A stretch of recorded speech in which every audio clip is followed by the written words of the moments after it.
Hello, I am High Heel Knight. This is my movie review for Polite Society. It is a 2023 action comedy from first-time feature director Nidia Manzoor. Ria and Leena are a pair of modern British Pakistani sisters. Ria is obsessed with pursuing a career as a stunt woman. Leena is an art college dropout wandering through life aimlessly. Leena gets swooned into an arranged marriage with a charming, handsome doctor from a rich family. Ria fears that her sister is surrendering her potential for a man she barely knows and sets out to ruin the relationship. The movie does not have a mid-credit scene or an after-credit scene.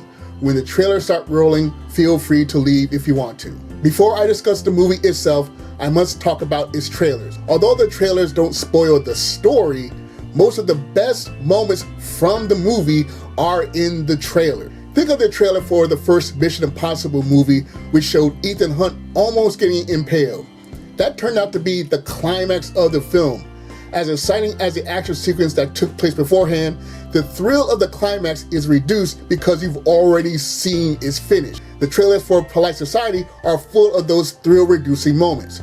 I still enjoyed the movie, however, I probably would have enjoyed the movie more if I didn't have prior imagery of several key moments. As far as the movie itself, I enjoyed the film overall. The antics that Ria and her friends get into are funny. The girl positivity messages are strong without turning into man-hating enterprises. The Pakistani costumes are lavish and spectacular. Actress Nimra Bushka is a much more delightful villain in Polite Society than she was in the Ms. Marvel series. And there is a scene in which Ria's father explains the benefits of arranged marriage that made me chuckle for several minutes. Despite the visual spoilers of the trailers, the story still contained twists and turns that I did not expect. I am not suggesting that the surprises were earth-shattering or game-changers on the levels of M. Night Shyamalan or Alfred Hitchcock. Instead, I'm saying that I didn't see the twists coming, so I'm thankful for the unexpected plot points. On the negative, some of the action sequences are good in isolation, but not with the overall tone of the film. Several modern movies love to feature over-the-top fights, stunts, and dance choreography. The best films of these styles will showcase the fantasy elements from start to finish. Usually within the first few minutes, the movies establish what would be bizarre in our reality is very commonplace within the movie world. People can run up walls with blatantly obvious wire work. A single person can fight off 200 people by himself. An entire town could turn into an epic dance flash mob, and so on. However, Polite Society operates like a Quentin Tarantino film. Most of what takes place on screen is done realistically. Then a wacky, outrageous stunt or fight will happen seemingly out of nowhere, which can be very jarring. There were several times in Polite Society that I thought were Ria's imagination, like the animalistic school fight in Mean Girls. But I was wrong. What happens on screen is what happens in that world.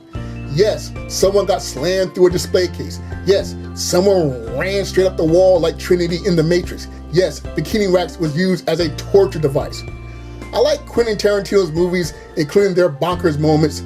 Perhaps I will become a fan of Nidia Manzoor after she gains more experience as a writer-director. My other negative is that Ria has a pair of best friends that have no character development at all. From Sex and the City and 80 for Brady to Turning Red and Spice World, a cornerstone of girl power media is highlighting what factors bond the gal pal group. However, we learn nothing significant about Ria's school friends. We don't know how they became friends. We don't know the friends' personal interests outside of school. We don't know why they're relentlessly teased in school by most of the other students. In fact, the school bully gets more character development than either of Ria's companions. The friends have no contributions beyond progressing Ria's adventure. They might as well be named Flotsam and Jetsam. Again, this problem could have been due to Nidia Manzoor's rookie outing as a feature film creator, or perhaps additional best friends scenes were cut out but will be included for the DVD release. As far as my verdict, Polite Society is a solid debut for Nidia Manzoor. The movie explores the themes of female empowerment and Pakistani cultural traditions without becoming overtly preachy. The fight scenes and dance choreography are not impressive, but they are good enough to keep the audience invested. The plot twists were changes that I didn't expect, despite the numerous visual spoilers in the trailers. However, the over-the-top moments were more jarring than intended, and Rhea's school friends are more like glorified henchmen instead of best buddies. Polite Society earns a C+ grade. I recommend checking out the movie as a curious rental or streaming option.